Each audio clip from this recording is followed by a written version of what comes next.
Following direction test या numeric table test. इसमें numbers में आंसर होंगे 1 से लेके 5 तक में। देखते हैं पहला क्वेश्चन।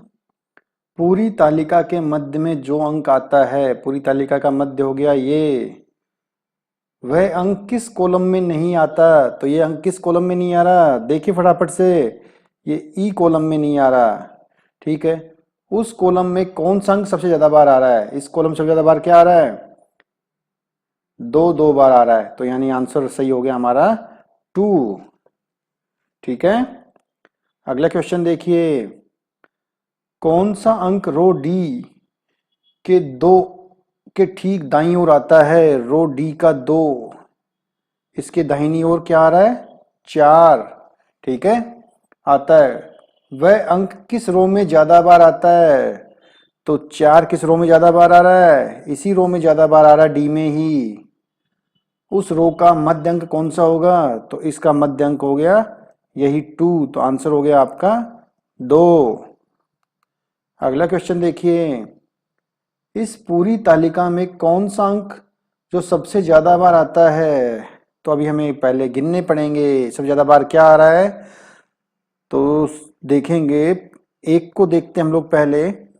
1 2 3, 3 बार आ रहा है। 2 को देखेंगे तो 2 हमें सबसे ज्यादा बार दिख रहा है यहाँ पर, क्योंकि देखिए 1 2 3 4 5 6 7, मुझे सबसे ज्यादा बार 2 ही दिख रहा है। फिर भी हम लोग देख लेते हैं मन की तसल्ली के लिए। 3 को देखिए, 3 1 2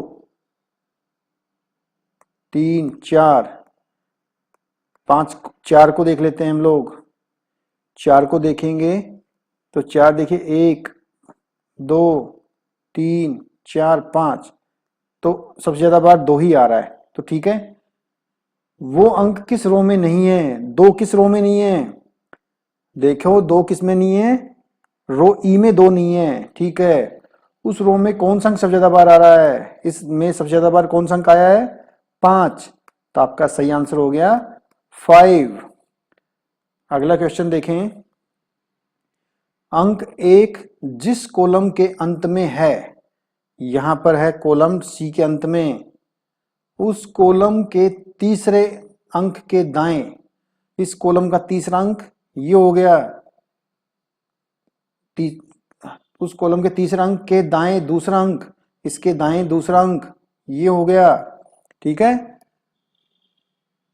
के नीचे बाएं विकर्ण, इससे नीचे बाएं विकर्ण ये बन गया नीचे की तरफ का अंतिम अंक कौन सा होगा? 1, तो आपका सही आंसर हो गया 1।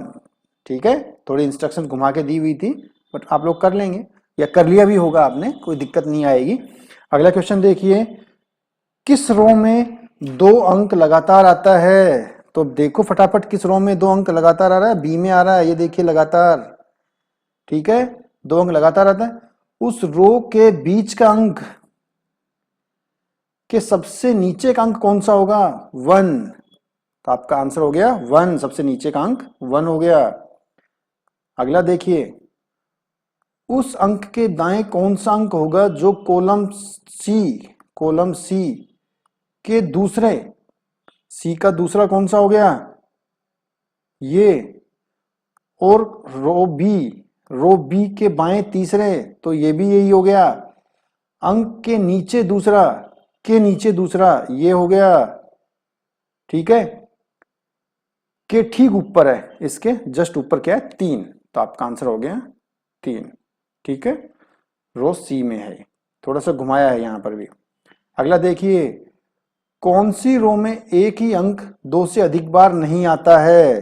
तो आप देखिए, पहली अंक में 2, पहली रो में 2 ही बार आ रहा है, 2 से अधिक बार नहीं आ रहा है। इसके अंदर भी 2 3 बार आ रहा है, इसमें 3 बार आ रहा है, इसमें 4 3 बार आ रहा है, इसमें 5 3 बार आ रहा है। तो हम तो इस रो पे पहुंच गए। उस रो में कौन सा अंक ज्यादा बार आया? इसमें 2 ही ज्यादा बार आया, तो आंसर हो गया आपका 2 बार आया, बाकी सब 1 बार आए हैं। अगला देखते हैं हम लोग, 8वें को देखिए। नीचे बाएं कोने से चलते हुए, नीचे बायां कोना, नीचे का बायां कोना ये हो गया, दायां कोना इस तरफ और दूसरी साइड था।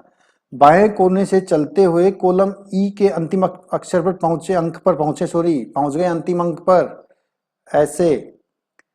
अंतिम अंक पर पहुंच गए, फिर उस अंक के विकर्ण से अंक के अंतिम अंक पर पहुंचे, इसके विकर्ण का ये हो गया अंतिम अंक, पहुंचे, पुनः वहीं पहुंचे जहां से चले थे, तो वापस से हम लोग यहां आ गए जहां से चले थे। ठीक है, इस प्रकार जो त्रिभुज का निर्माण होता है, उस त्रिभुज में 2 और 4 के बीच का अंक कौन सा होगा? तो 2 और 4 के बीच, यहाँ 2 और 4 लगातार आ रहा है, नहीं होगा, यहाँ 2 और 4 अलग अलग आ रहा है, तो इसका बीच का अंक हो गया 3, तो आपका सही उत्तर हो गया 3। अगला क्वेश्चन देखिए, रो सी के बाएं चौथे अंक, के बाएं चौथा अंक रो से, ठीक है, के बाएं चौथे अंक और कॉलम डी के नीचे के तीसरा अंक, यही हो गया, पर पहुंचे, उस अंक के बाएं, उस अंक के बाएं ऊपर विकर्ण, बाएं ऊपर विकर्ण ये का दूसरा अंक जिस कॉलम में आता है, ये दूसरा अंक हो गया, ये कॉलम बी में आता है, उस कॉलम में कौन सा अंक सबसे ज्यादा बार आया है? इस कॉलम में सबसे ज्यादा बार आया है 5 ही, तो 5 आपका सही आंसर हो गया। अगला देखिए, किस कॉलम में आरंभ और अंतिम का अंक समान आता है? किस कॉलम में आरंभ और अंतिम अंक समान आ रहा है? अब देखेंगे तो बी में आ रहा है 5 5 दोनों तरफ। उस कॉलम में मध्य के अंक के, इस कॉलम का मध्य का अंक हो गया के नीचे दायां विकर्ण, दाहिना विकर्ण नीचे, ये हो गया विकर्ण के अंतिम अंक, अंतिम अंक हो गया कि सबसे ऊपर अंक कौन सा होगा? 2, तो आपका सही आंसर हो गया यहां पर 2। ठीक है, कंप्लीट हो गया ये, थैंक यू।